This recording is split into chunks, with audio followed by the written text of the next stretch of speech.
Hey, what's up, fellows? Yes, it's me. Welcome back. If you are over 40 and learning IT, and if you're following this series, you now know what's inside a computer. But a PC alone is not enough. It needs to talk to other computers, and that's called networking. Now, this isn't your typical networking basics video where people go deep into theory, OSI layers, or networking protocols you won't use right away. I'm going to focus on what actually matters on day one of your IT support job. The real-world skills you will use to help users connect, troubleshoot, or fix network problems. In this video, you will learn the fundamentals of networking, what it is, why it matters, and the exact skills you will need in your first IT support role. By the end, you will understand concepts such as LAN, WAN, IP addresses, routers, switches,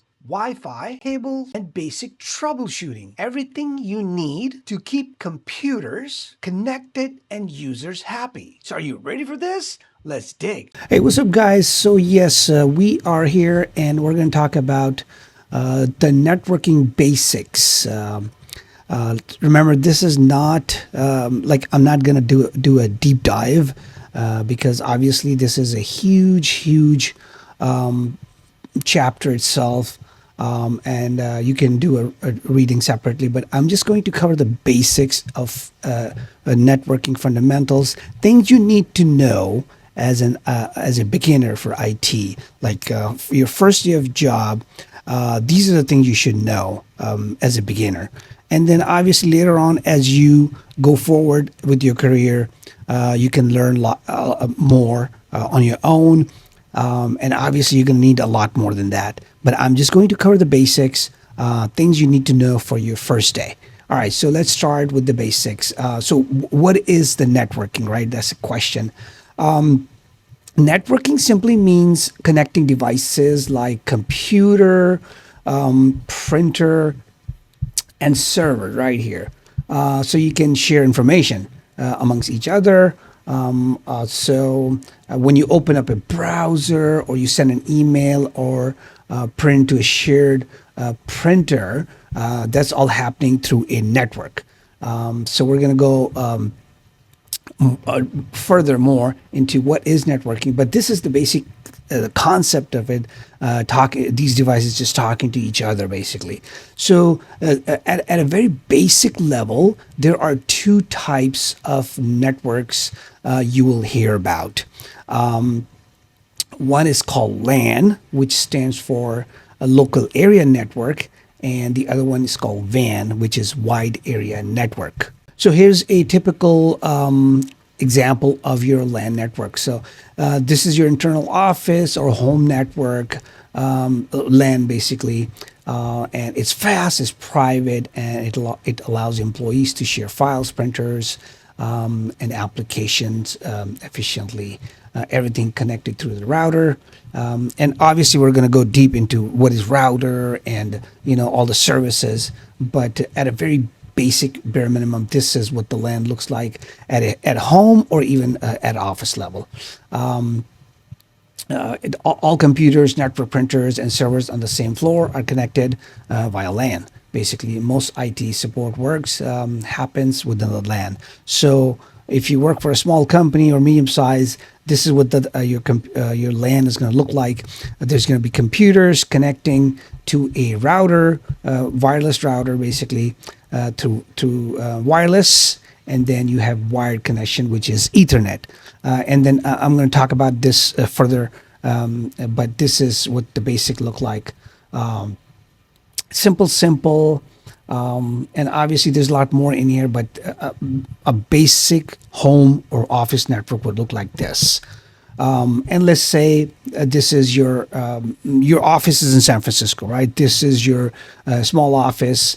Now this is let's say your company has another office, like remote office, which is in London. This is London office, and that's how things are connected to it. You're also doing video conferencing at office. You have two printers, right? You have servers and everything connecting to a router, and it goes to internet and all that. This is another LAN office, right? Now, This is the example of LAN, but what is WAN then? If this is LAN, what is WAN? So let's talk about that. So there you go. So WAN, basically wide area network. Let's say first we talked about your San Francisco office, right? The local office where it has a LAN, which office number 1, and then you have a London office, which is your second office, right? Now, what if you want to connect these two offices? What do we do? That's when the WAN comes in. The WAN, basically wide area network, it connects to two offices. It's a basic example I'm giving you. And so obviously your network becomes bigger, right? It becomes bigger. Two offices connect to each other through WAN. So obviously, if you're in San Francisco and the second office in London, you cannot connect it through the wire, right? You cannot run a wire from San Francisco to London. So what do? You use a internet service, right? You will use, like for example, if you're in USA, you will most likely use AT&T services, right? You will have them run a TV line to your office. So basically, you're utilizing AT&T networks to connect overseas, right? There's an ocean in the middle. So how do you connect to London? Through internet services, through AT&T services. So WAN basically will go over the network and it'll connect you to your London office. It's a very basic example of WAN. It connects multiple offices, buildings, location across cities, states, or even countries, right? It allows teams in different locations to share data, resources, to access WAN. You'll need some sort of internet provider, like I mentioned, AT&T. So yeah, it is. WANs are generally slower because obviously they're wider. There's a lot of distance to cover versus LAN, which are much more faster because obviously they're local, one office, so it has to be faster. And obviously it's because of the distance and your reliance on external network. That's what makes it a little slower. In IT support, you might troubleshoot WAN connectivity when remote workers cannot access shared resources, right? Let's say a resource is here. A server is sitting in San Francisco office and somebody from the London office is trying to access a server here. Obviously, you can see the distance they have to cover and then reach here. So they may complain about connectivity or slowness, like connection is sluggish, things like that. So that's when.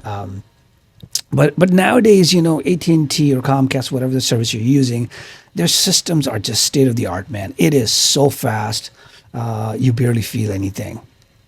So yeah, that's your WAN example. So now that we understand LAN and WAN, let's dive into some core networking concepts that IT beginners must know. This is like the bare minimum you have to know. Obviously, there's a lot more than that, but we're just going to cover the bare minimum. And obvious number one is an IP address. What is an IP address? It stands for Internet Protocol. It's a unique number assigned to every devices on a network. There are two types. There is a private one, and then there's a public network. And obviously, I'm going to explain with diagrams, and I'll show you how everything is lined up, how everything works. But I'm just giving you an overview, like a bullet points. What is it? And there are two formats of it: IPv4 and IPv6. And then obviously there's static and dynamic. And then we're going to get into where do you get the IP address? Who's responsible for it, right? And why IP matters. So yeah, this is like the bare minimum. You have to know your IP address if you want to get into networking, because this is where everything starts, right? So yeah, so let's get into it more, and we'll talk about it. Hello guys, so let's talk about the IP address in details. So first of all, as I mentioned, IP address, IP stands for Internet Protocol, and it is basically a unique address assigned to a device by the router. It is basically a set of rules that allows devices to communicate with each other over a network or the internet. It's basically how computers identify it and talk to each other digitally, basically. It's a unique number assigned to each device on the network. Every device, like a laptop, phone, printer, needs a unique IP address, so data knows exactly where to go. It works just like a home address. Think of it like a home address. If I don't have your address, I cannot send you a letter, right? If I'm trying to send you a letter, if I don't have the address, I can't send it. That's how computers and any device on the network works. You have to have an address before the router can send you data, right? So you have to have an address. It works just like a home address for your devices on the network, basically. So as I mentioned, there are two types of IP addresses, public and then private. So let's talk about private. Private IP address is something which is internally, like inside the company. You're sitting, your laptop IP address is a private IP address. Your company owns it, and it's for internal use. Now, what is a public IP address? Public IP address is assigned to your router by your internet service provider. This is the unique IP address of your basically router, which talks to the outside world. Let's say any communication happening from outside coming into your office or your home, it only knows this address. Let's say you are from your computer, you're trying to go to www.google.com.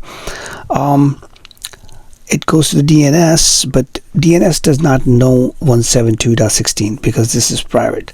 So your laptop sends a request to the router, and router sending it out using the public IP address to the outside world to resolve that www.google.com, brings it back, and then the router knows where to send the data, which is your laptop. So this is your public IP address. It's unique to your device, and it is assigned to you by your internet service provider, basically. So that's the difference. This basically talks to the outside world, and the private IP is basically is for internal use. It's assigned to your device internally to your computer, basically. That's like a general overview of it. Obviously there's more to it, but that's all you need to know for this one. So public IP is used to identify your network on the internet. It's what websites see you when you visit them. And private IP is used inside your home or office network, so your local devices can talk to each other without being exposed to the internet, basically. That's what it is. Let's quickly talk about static versus dynamic. Now, let's talk about static first. Static IP address never changes. It's manually set up and often used for servers and printers. So right here, as you can see, it is assigned to your device. So for example, why static for server and printers? Because you don't want these addresses to change. You don't want them because you're printing to them all the time, and if the IP address keep changing, you will not be able to print them because you don't know what the IP address is. So once you set them up on your computer through the IP address, this is what you want. Same thing for the server. Let's say if this is the server and this is where the data is, you want this IP address to stay so you can ping it, you can connect to it. If this IP address keeps changing, you don't know. You don't know what the new IP address is, and you won't be able to connect to the server to get to the data. So IP address is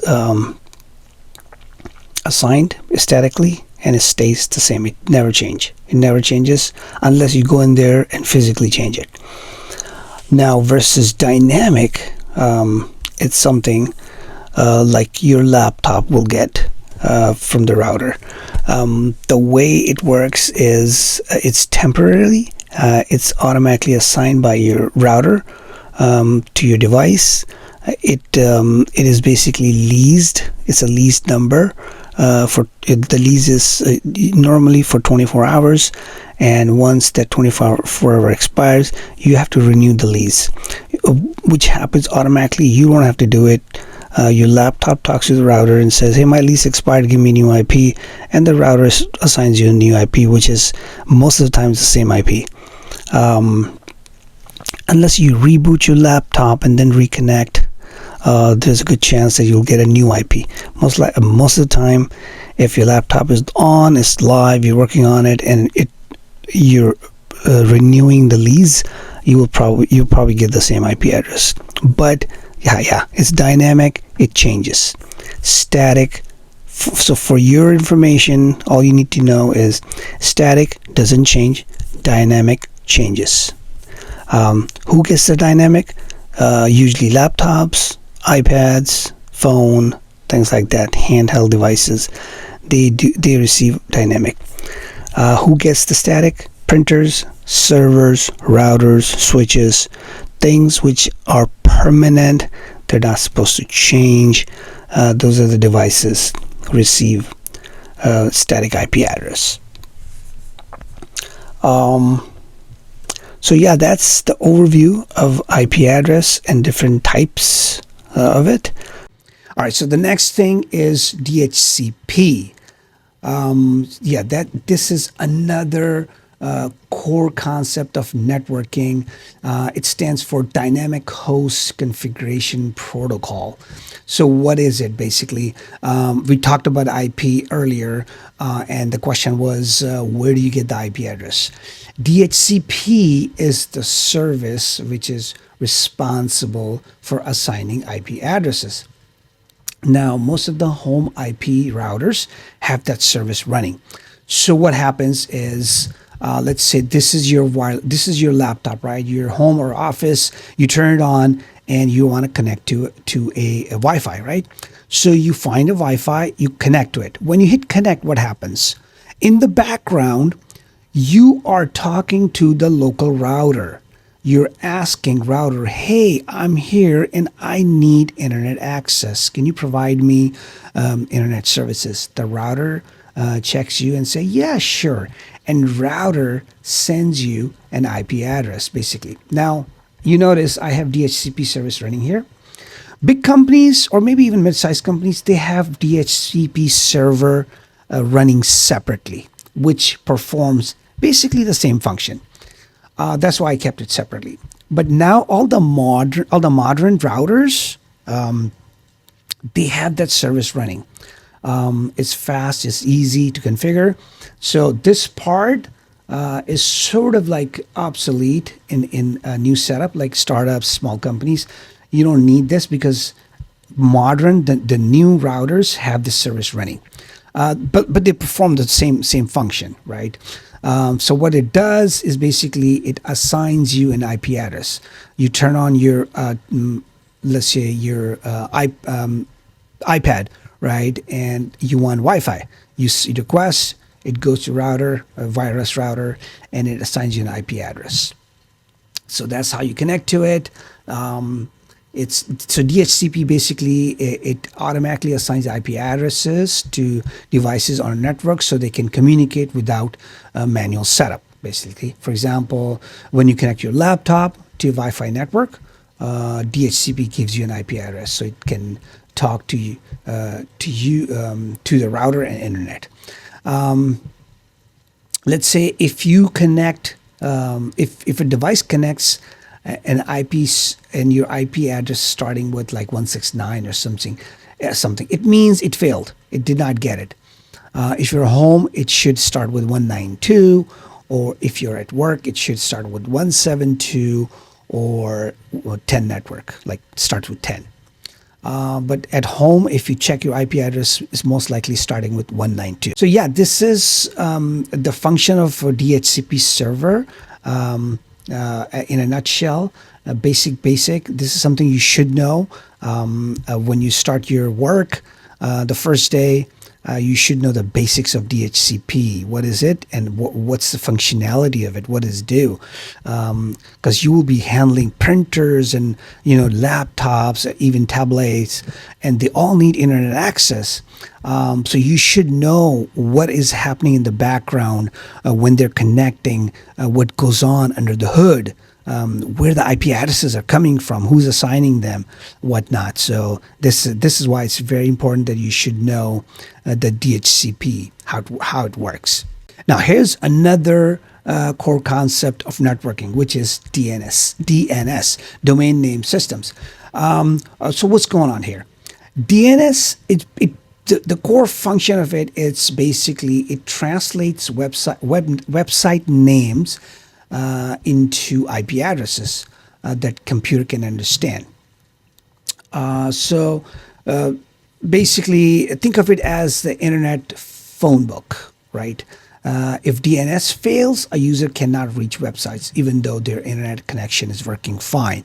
So let me give you an example. This is you, right? This is you. You're sitting at home on your laptop, and you type on your laptop, www.yahoo.com. Right? Your internet, your router does not understand what Yahoo means, right? It doesn't. So what it does, it sends your request to the DNS services, which is provided by your internet service provider, right? Let's say AT&T is your internet provider, right? They also have DNS services. They provide DNS services. So your router, your home router, your office router sends this Yahoo request to the DNS services. Hey, AT&T, what is Yahoo? I don't get it. Somebody's asking me, what is yahoo.com? AT&T tells him, hey, it is 98.137.11.163, right? It sends back to the router, and the router sends it back to you. Now, you have 98.130. Now, this 98.137.11.163, this is something your computer understands. So when it gets back 98.137, your computer says, "Oh, I know what it is. Let me get it myself." And then look, it sends it this. It immediately recognizes it. It sends it to Yahoo, and Yahoo sends you back the web page on your computer. See how everything is happening in like 1/10 of a split second. You don't see any delays. You don't see anything. All you're doing is typing yahoo.com, and the page comes on your computer. But you have no idea what's going on in the background. See how much work is done in the background? Back and forth, back and forth, back and forth, because your computer simply does not understand Yahoo. So to make all this human readable, we come up with the names yahoo.com, cnn.com, right? google.com, because this is something human can understand and memorize.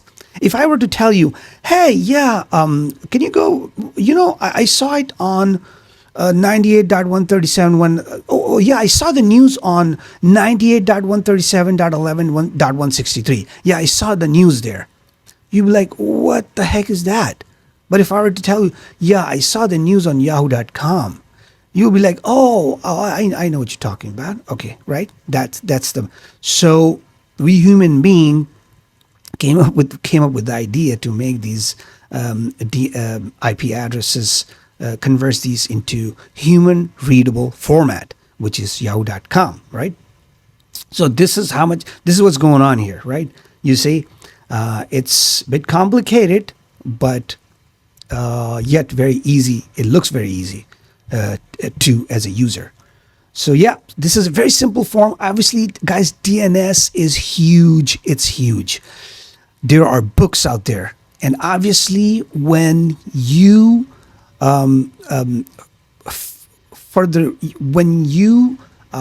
expand this topic, and let's say you decide to go into networking or you pick Linux as your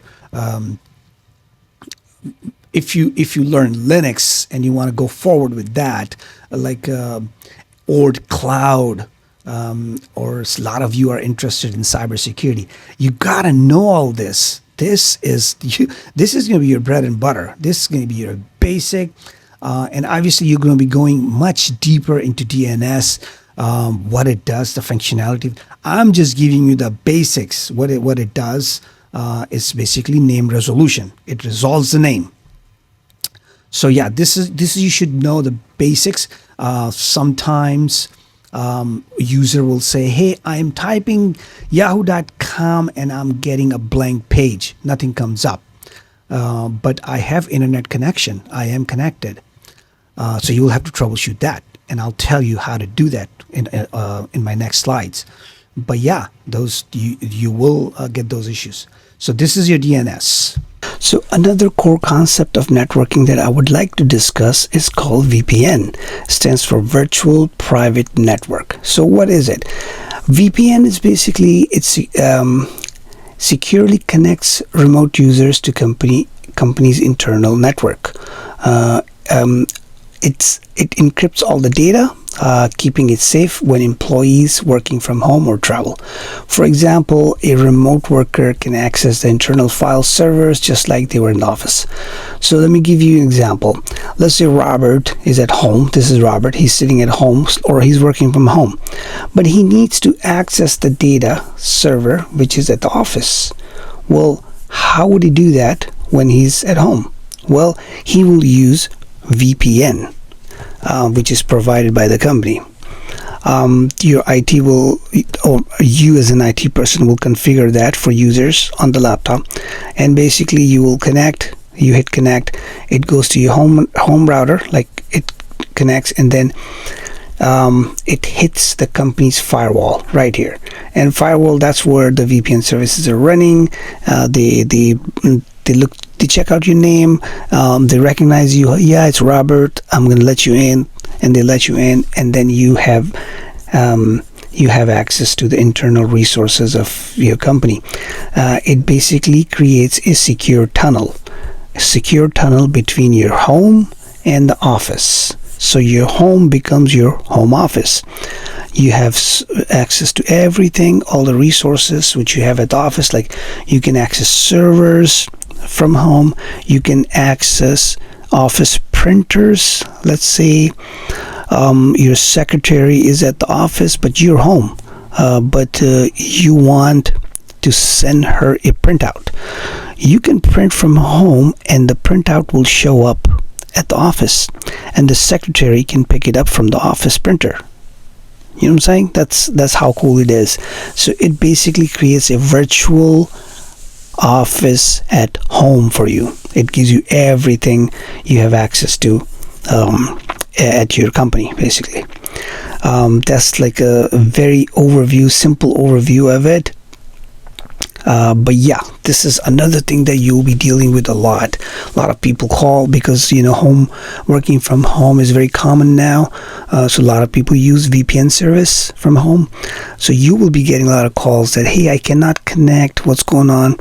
That's something you'll have to troubleshoot. Whether it's a problem at the home or it's a VPN issue, if it's account locked out, things like that. So yes, you will have to get really good at it as an IT administrator. And yeah, it's a really fun stuff. Now the next thing, let's cover this topic. This is like the very important hardware, which is a router. What is a router, right? You have to know this. A router is the gateway between your LAN and the internet. It forwards traffic between devices and the network and device. Basically, it forwards traffic between devices inside the network and devices outside. For example, if someone in the office cannot access a website, the router may be first place to look, right? Do you have connection? If it's talking to the DNS, DNS resolution, things like that.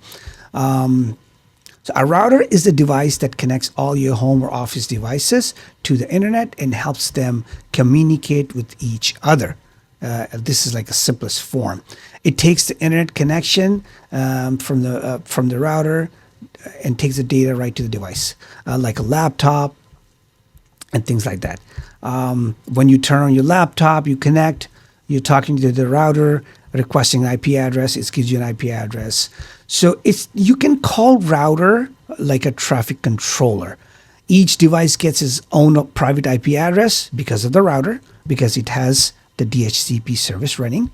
And it makes sure information goes to the correct device. Like if you are requesting something, this router makes sure that information goes to you, not to this guy right here, even though you both are connected to the same network. So that's another thing it's managing. So like I said, it's a traffic controller. It also adds a layer of security by keeping outside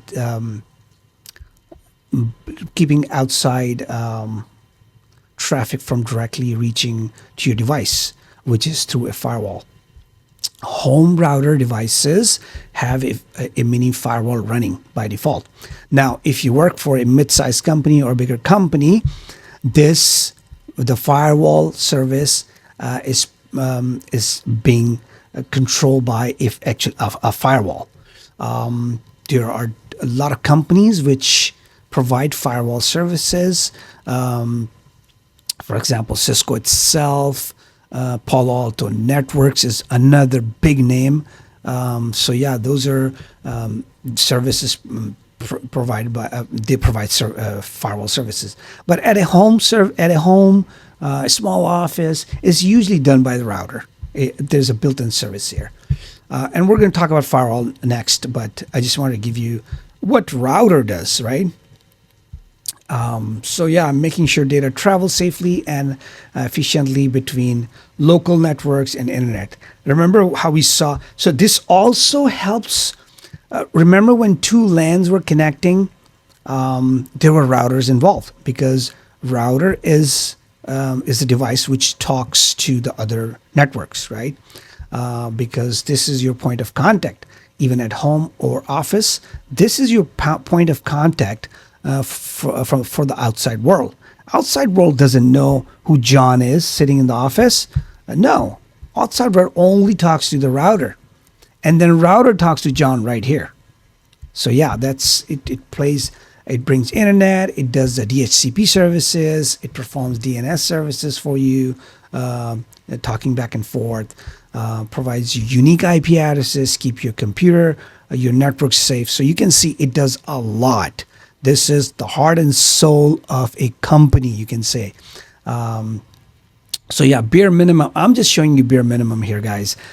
Obviously, you can study yourself, and obviously, if you are interested in networking career, you will be going very deep into this subject.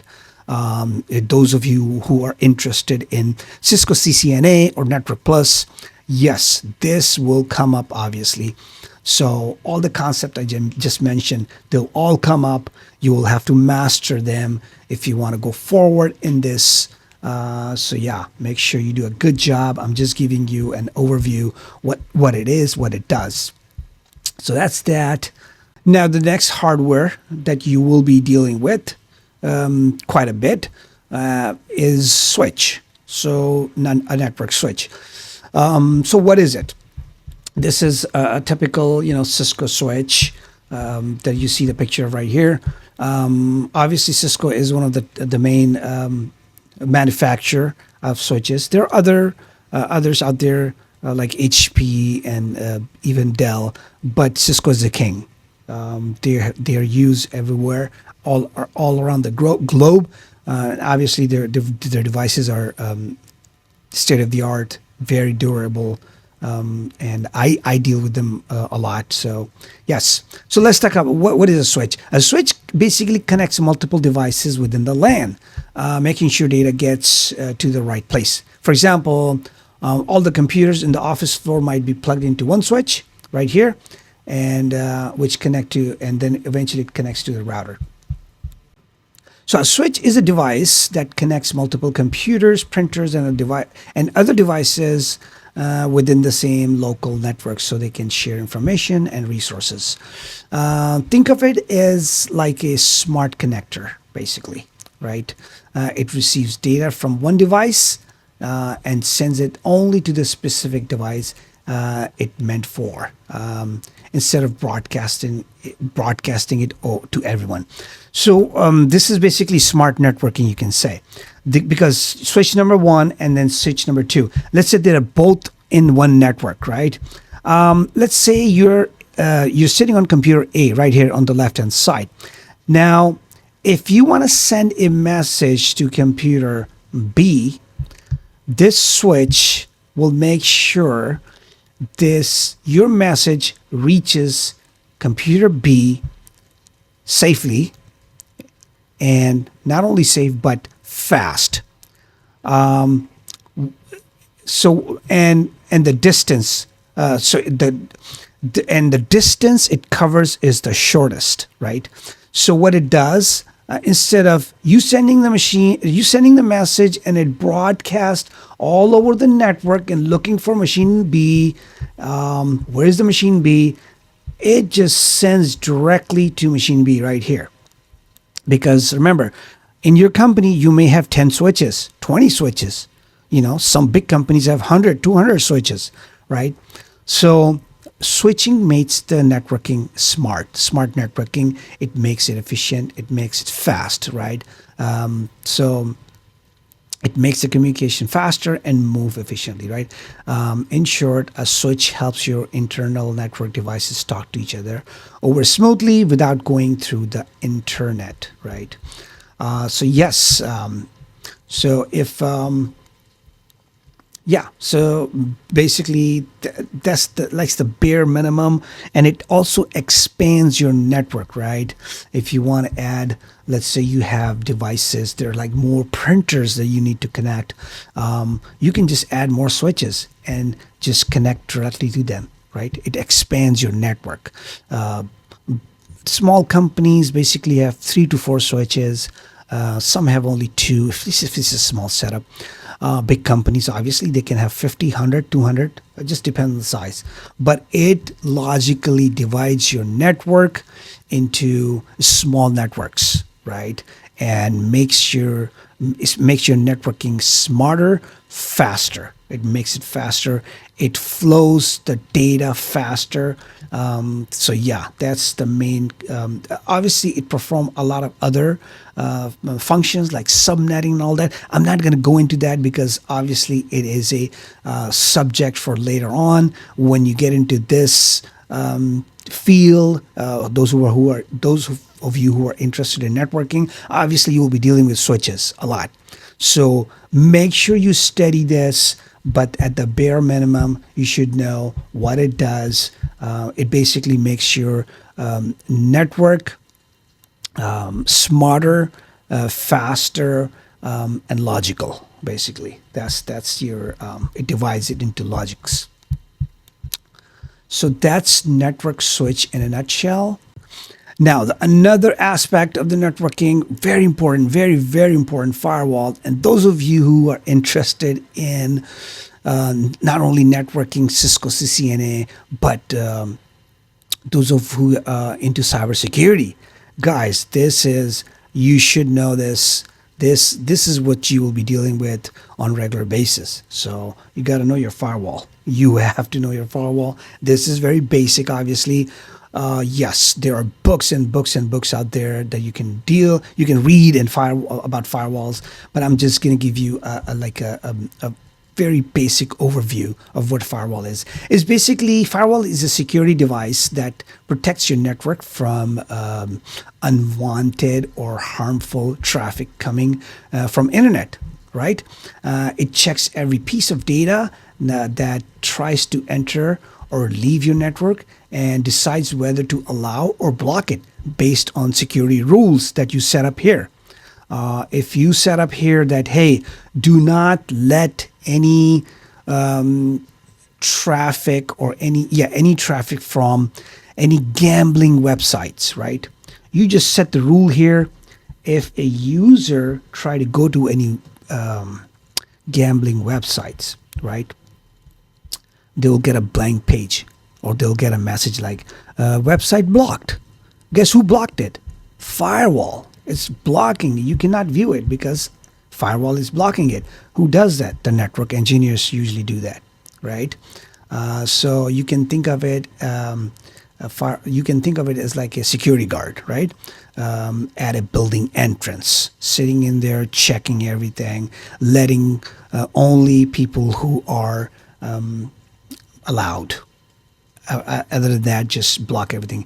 It only lets you lets in safe and approved traffic, and keeping hackers and like malicious softwares out. So that's that's the main function of a firewall. Let's say you're a user right here sitting, and you're typing. You type some website which you shouldn't be visiting. Like I gave you the example of firewall, or I gave you an example of gambling websites. A lot of companies block adult content, right? If you're trying to visit adult content, it's being blocked. The rule is set up here. Hey, block any adult content, block any gambling. A lot of companies also block like chatting tool. Like they don't want you to chat outside, so they block like messengers, like Yahoo Messenger, not Yahoo, but MSN, or Facebook Messenger, or they may just block Facebook altogether because companies don't want you to waste time on social media. Right? So Facebook is blocked. Nothing you can do about it. So yeah, you try to go to facebook.com and boom, blank page, blocked.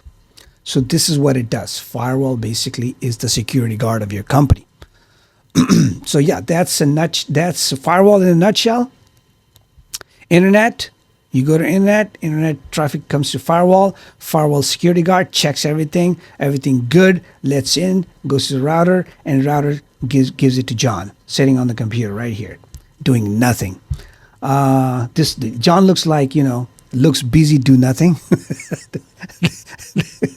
This is what it is, right? So, yeah, excited John gets a blank page because he's trying to win the lottery that he will never win. For some reason, I think only homeless people win lottery. That's what seems like in California. I don't know what about the rest of the USA, but in California, only homeless people win. All right, back to the subject. So yeah, this is your firewall in a nutshell. Do a good job, guys. Those of you networking, if you're interested in networking, firewall, and cybersecurity. Yeah, this is gonna be your bread and butter. You gotta learn this. You gotta memorize it. So yeah, this is it. So the next thing I want to discuss is Wi-Fi versus Ethernet. This is another thing you'll be dealing with as a beginner in IT. There are two types of connection. One is hardwired, which is basically Ethernet, and the other one is Wi-Fi. Right? In a nutshell, usually laptops, your iPads, things like that will use Wi-Fi connection. Printers, servers, all those, they will most likely be connected to a hardwired connection. You see right here on the left-hand side, this is a cable connection, which is basically an Ethernet connection or wired connection. Wired connections, they use Cat5. The cable you see here is Cat5. It's much faster and it better for large networks. In office computers and printers and switches are often connected with the Ethernet cable. Right? A disconnected or damaged cable is a very common cause of network problems. So always check the physical connection first when you're troubleshooting anything which is connected via Ethernet. Versus wireless connection, there are two common bands, 2.4 gigahertz and 5 gigahertz. 2.4 gigahertz band travels further, but it's slower. while 5 gigahertz is faster, but it is shorter in range. All right. As an IT support person, you will often troubleshoot weak Wi-Fi signals, incorrect passwords, and it locks you out, or device which is not connecting to the wireless. You will be dealing with them quite a bit.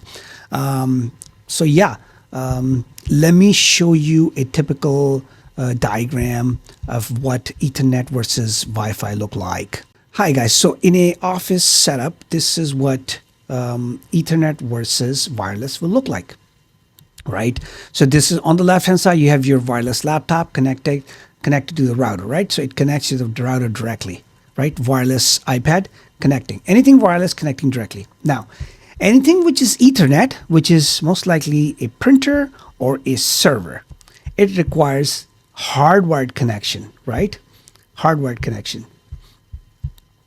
And it connects to the switch directly through a Cat5 cable, the Ethernet cable I showed you earlier. It connects directly to a switch, and then the switch connects to the router.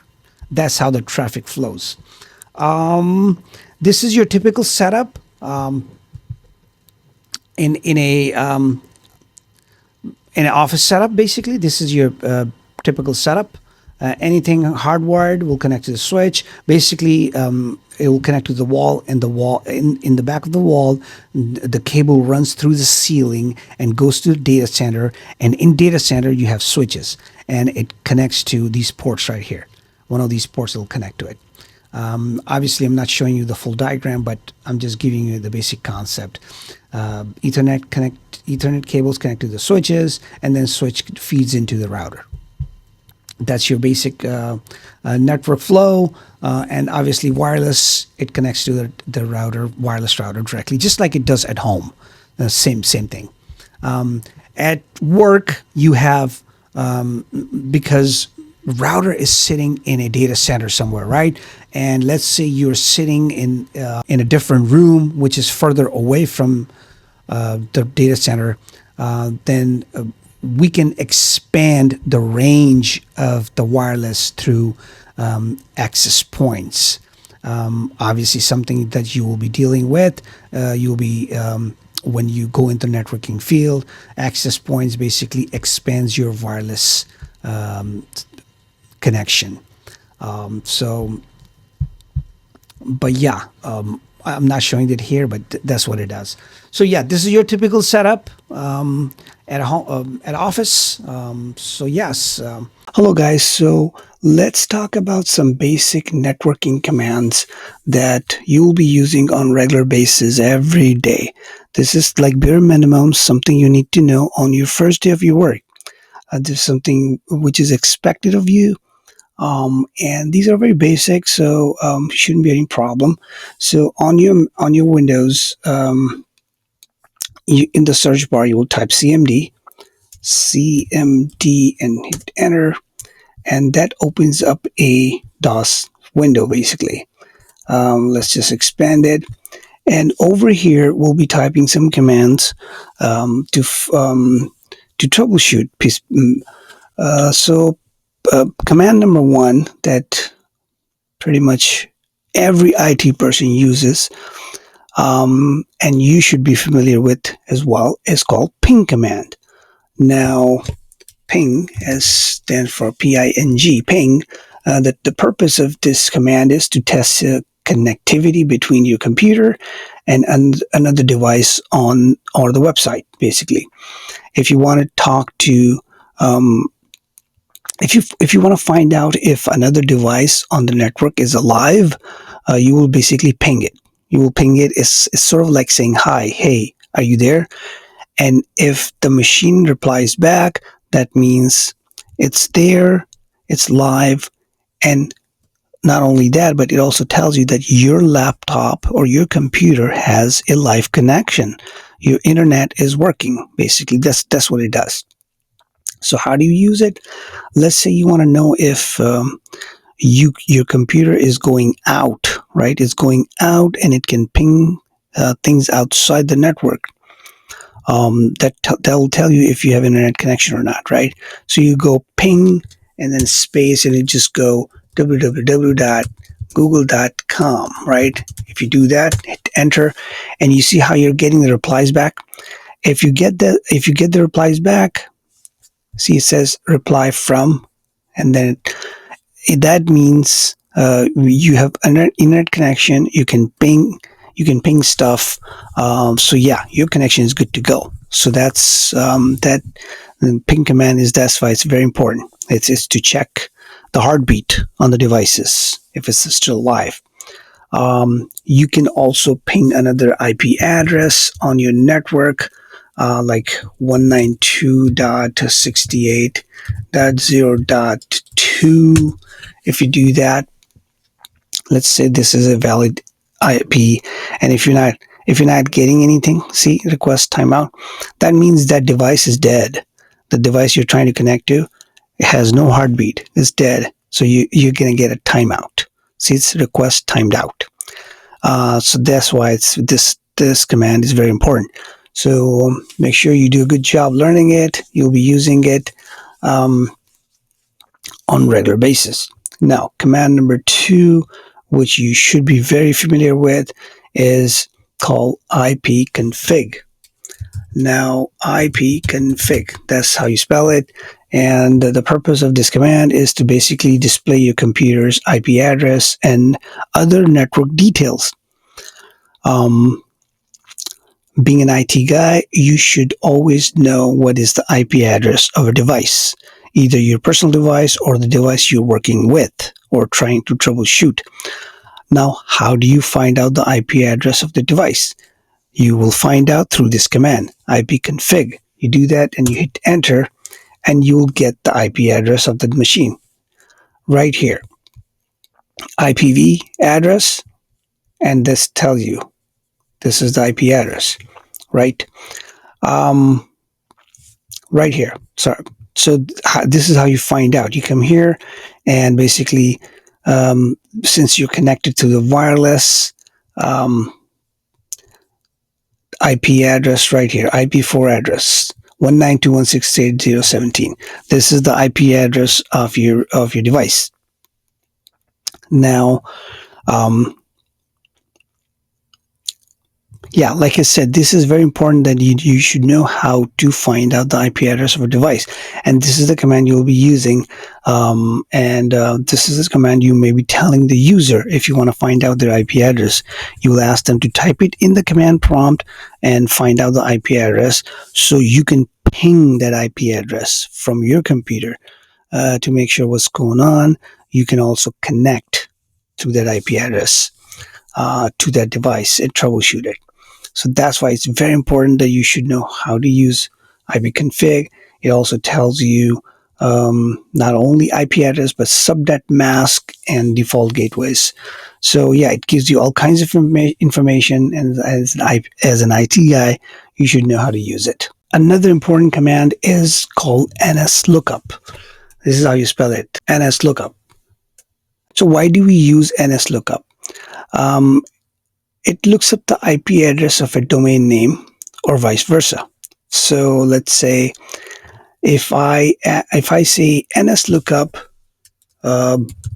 google.com, right? If I do this, it will tell me what is the IP address of google.com, right? If I hit enter, check this out. It tells you google.com IPv6 and IPv4. 142.250.189.238. This is the IP address of google.com website, basically.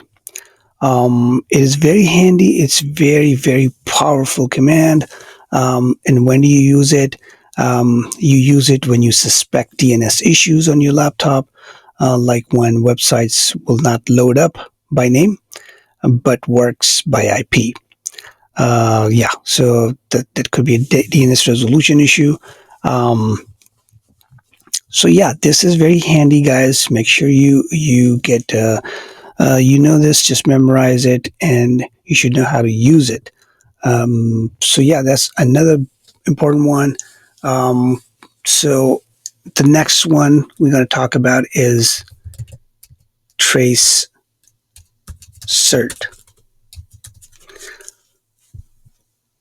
Now, tracert command is another important one. What is the purpose of it?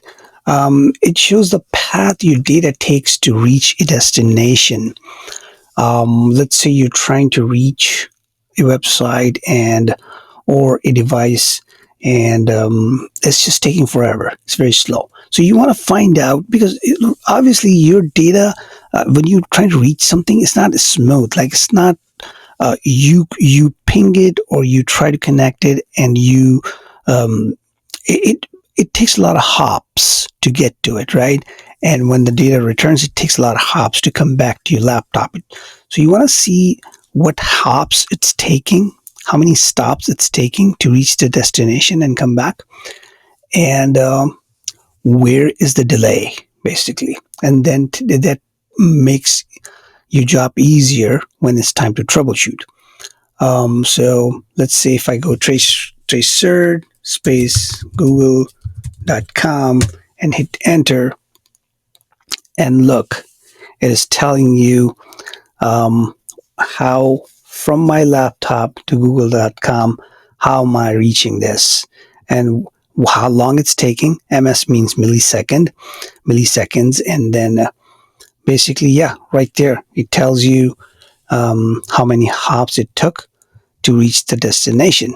And if you see a long delay, let's say instead of 16 milliseconds, it says, I don't know, 1 minute or 15 seconds or 30 seconds or something, then you will know which area or which hop is slow, and why the data coming back is very slow. So that's why those are the four main. Obviously, there are a lot others as well, but if you know these four for your first day, I think that should be enough. That should take care of for your basic needs as an entry level IT support.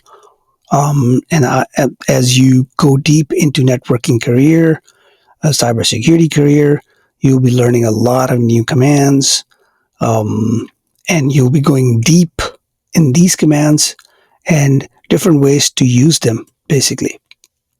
But yeah, this is the basics of some of the networking commands that you should memorize. Thank you.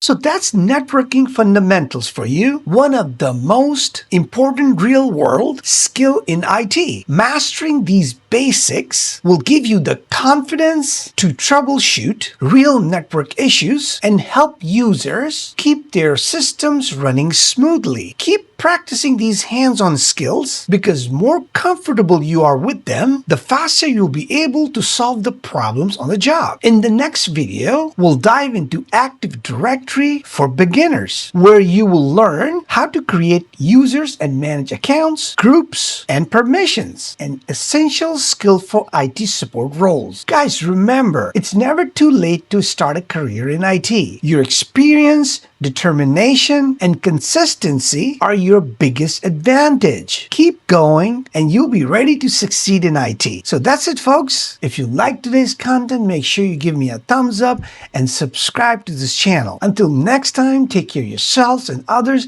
and I'll see you in my next video. Take care. Bye-bye.